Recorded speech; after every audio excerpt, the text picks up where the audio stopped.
You're listening to the Accenture Insurance Influencers Podcast.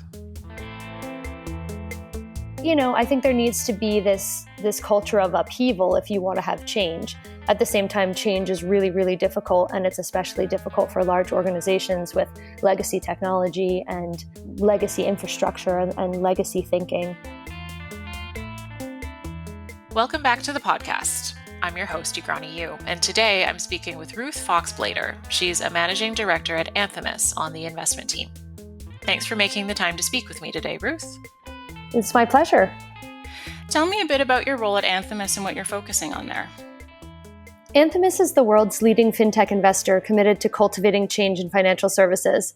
So we have made more than 90 investments in fintech, and we have more than 190 million capital deployed across a really broad range of fintech and insurtech propositions for the past 10 years. I lead an investment vehicle at Anthemis, which is focused specifically on insurtech, but I look broadly at propositions across fintech and insurtech. Fascinating. And I'm looking forward at getting into more of what you're looking for and your work at Anthemis. I wanted to start with a little bit about you, because you have an unexpected background, I think, at least from my perspective, for someone who's in insurtech and VC. Briefly, the Cliff Notes version, you studied literature and criminology. You've worked for the PR firm Ruth Finn, and then you were at PepsiCo as well before you joined Allianz Ventures and then Anthemis. So I'm wondering how all those pieces fit together to inform your role as a VC today. Yeah, I think the one thing that's true about VC is that it's eminently learnable. And I stand by that not only because it serves me well, but also because I've seen people come to VC, particularly in my generation, always from somewhere else. I feel really lucky to have had a pretty diverse background. I really do love literature. Criminology is really cool. It's sort of the intersection of sociology and psychology and law. And all of those things are really essential to my day job, frankly, thinking about demographic trends, thinking about contracts and legal documents, and thinking about people. I grew up in tech, so my role at Ruth Finn was really building the digital agency within this quite established communications firm, private communications firm, and was there at the inception of that project, where I worked for a number of years, both in New York and then in Europe. And then from there, I guess at the time, I was really focused on what was in the early 2000s emerging technology, getting people their first websites and intranets up and running, exploring social media and its impact on consumption and communications. And as I continued to really be interested in what was on the cutting edge, it became clear that the startup ecosystem was really where those cutting edge things were happening. So what we now consider very much legacy tech was emerging tech when I started. At PepsiCo, I ran a project called PepsiCo 10, where we were really bringing startups into contact with the PepsiCo brands. And I really realized that was very much the space that I wanted to stay in. And I was always really interested in financial services. And I think that this is where my background is like many people at Anthemis. We really see financial services as the kind of nervous system of the world. And it underpins all of our interactions and our economy and in many ways our society. So when I had the opportunity to go to Allianz, essentially to do what I had been doing at PepsiCo, really bring a large organization into contact with startups, I jumped at the opportunity. So I want to pick up on something that you just mentioned, which is that at the time, this new or emerging technology of the internet and social media, which of course today is almost not even technology at all, they're just part of the fabric of our society. So at the time when you were working on these strategies, did you see where it was going, or what questions did you ask in order to kind of navigate that world? I mean, I worked with a really cool, interesting, curious team. And I think we were really asking the questions and seeing in real time the digital revolution changing the way that people think and live and consume. So we were conscious that things were changing, and we could see kind of analogs between, or analogies between, the digital world and the analog world. And we were definitely trying to push the envelope. I think I continue to watch change and to try to anticipate change in the same way. And sometimes you're right and sometimes you're not right. But it is very exciting to feel really to live through what we're living through, and to feel like you have the opportunity to participate in change, on behalf of organizations and also individually. So it sounds to me like the way that you have incorporated this digital technology was through a new division, perhaps, and you correct me if I'm wrong here, but you were brought into a fairly traditional organization and tasked with bringing in the digital strategy. Can you talk a little bit about the integration and the culture that needed to be navigated there in order for you to be effective and to really do what you needed to do in that organization? Yeah, I think when you work on the agency side, you work on behalf of clients with their teams, and you really commiserate with the teams that you work with. And I would say that I've always worked either on or with innovation teams in one way or another. And I think the real challenge there is the challenge of the body sort of killing the foreign entity that enters it. You're trying to vaccinate the organization without getting killed. Those types of teams are sometimes wrong, first of all. And so it's really easy to sort of say, oh, well, don't listen to them. The last thing they said was really stupid. But I think there needs to be this culture of upheaval if you want to have change. At the same time, change is really, really difficult. And it's especially difficult for large organizations with legacy technology and legacy infrastructure and legacy thinking. So I think I've always been at the vanguard of that kind of conflict. And I think it takes a special kind of personality to be comfortable with it, not only comfortable with conflict, but also comfortable swimming against the current. So I'm pretty sensitive to that, both the founders that I meet who were involved with large organizations previously and just couldn't take it anymore, or, young founders who never worked in that context and can't figure out why they can't sell to large organizations. I think that these are problems which are pretty constant, and I've sort of encountered consistently throughout my career. Do you feel like there are keys to managing that conflict in a constructive way? Sure. I mean, I guess there are always keys to managing conflict in a constructive way.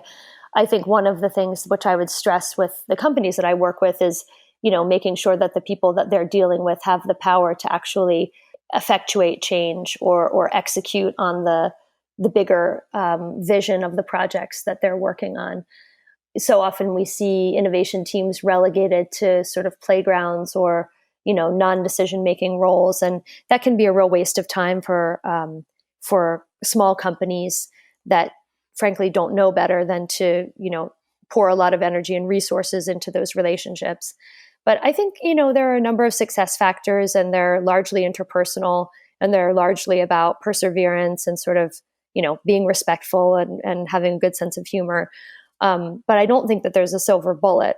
And I think it's one of the reasons that we see change, and particularly in the insurance industry, coming so slowly, because I think that the forces against change are quite large. Right.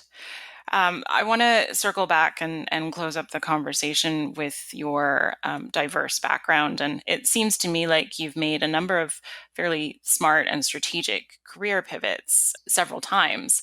I'm wondering if you have any personal success factors that you attribute that record to. It's a good question. I guess I'm really curious, and I always let my curiosity lead me. And I've never said, well, I probably can't do that. I think if I've wanted to do something, I've believed that I'm really, really hardworking and can probably accomplish it.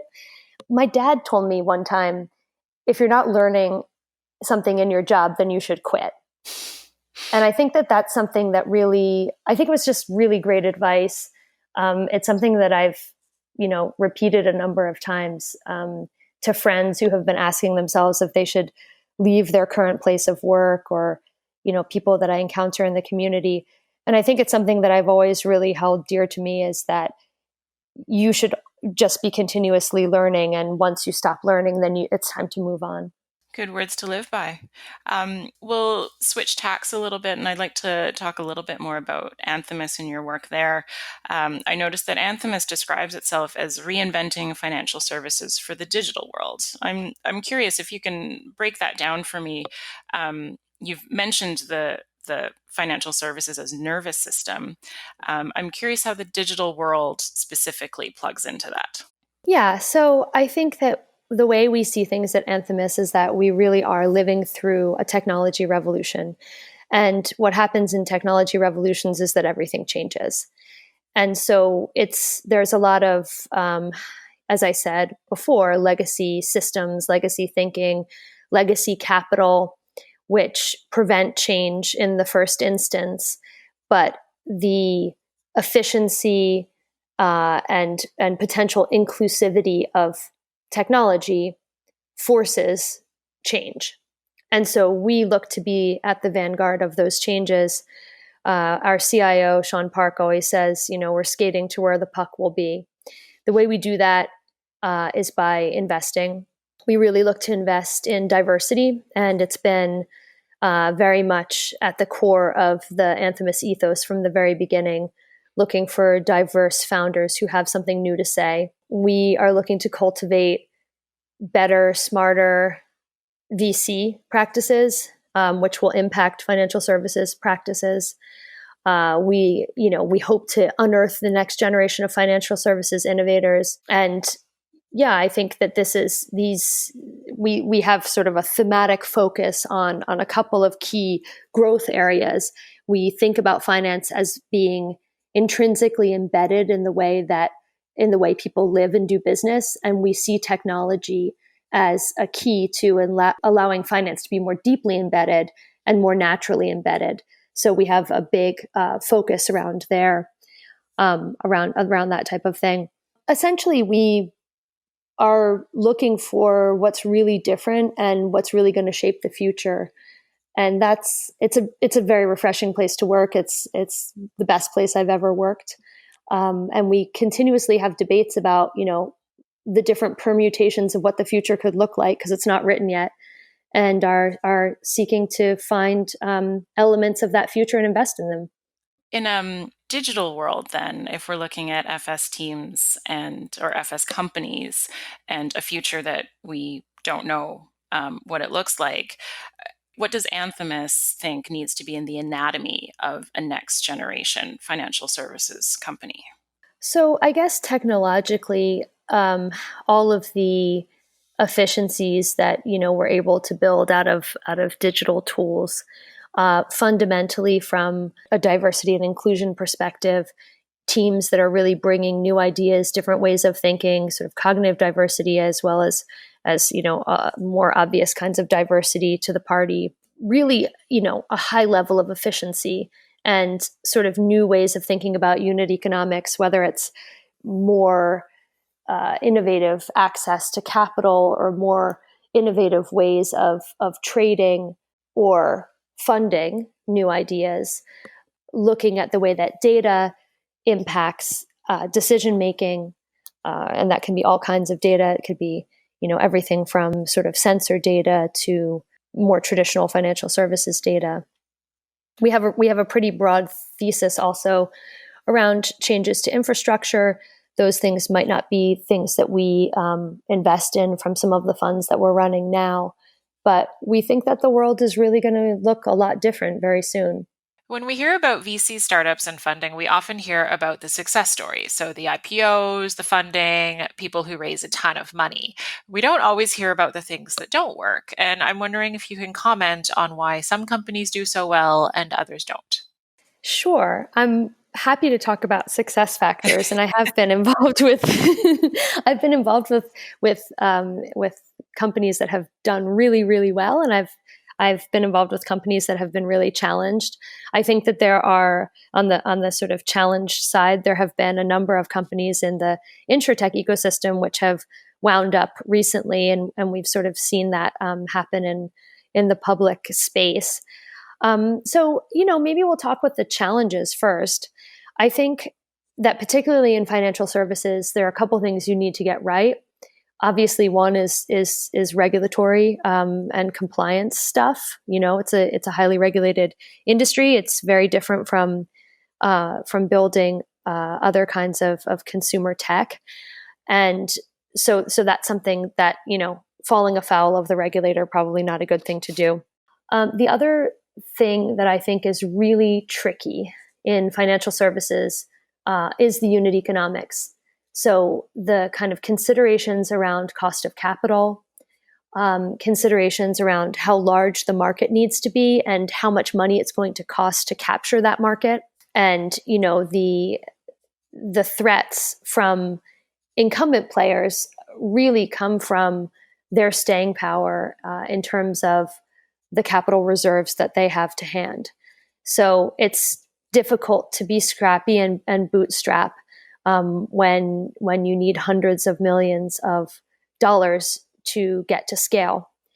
And I often see founders underestimating the impact that just unit economics will have. And it's easy to overestimate how much market share you can capture, or what customer acquisition costs, or underestimate customer acquisition costs. But those things, even if there's a really interesting proposition, it takes a long time for the fire to catch, and companies need to be properly funded if they're going to make it that long time. By contrast, I think the really big successful companies, both that I've been involved with and that I admire, do a bunch of things right. I think they create a proposition that people, or if it's B2B, enterprises really need and really want to buy. And that those propositions are just really well built and well made and easy to use and demonstrably superior to what exists. I think that they're usually quite good at selling those things. And I think that they have figured out the capital side, meaning that they've been able, normally in VC, meaning that they've been able to attract capital to the companies, which will allow them to sustain a period of loss-leading growth. I'm expecting a lot of those successful companies will be at InsurTech Connect in a few weeks. You've been a panelist there before, and you're on the docket again this year. Can you give us any teasers for what you might be talking about? I cannot yet, but it'll be this and more. I'm very excited about InsurTech Connect. It's a really amazing event. There are, it's bigger and bigger every single year, and if you're there and you're open, you can meet all kinds of people. Typically, I will look to be, I hope, in the midst of my portfolio. We have 10 companies in the portfolio, the vehicle that I run, and growing. So that's always really exciting. And, I kind of like to just talk about these issues with whomever's interested in them. And do you feel like the event has changed? I mean, obviously the size has changed, but fundamentally, do you feel like how has the evolution of InsurTech Connect been as someone who's attended and been part of that conversation?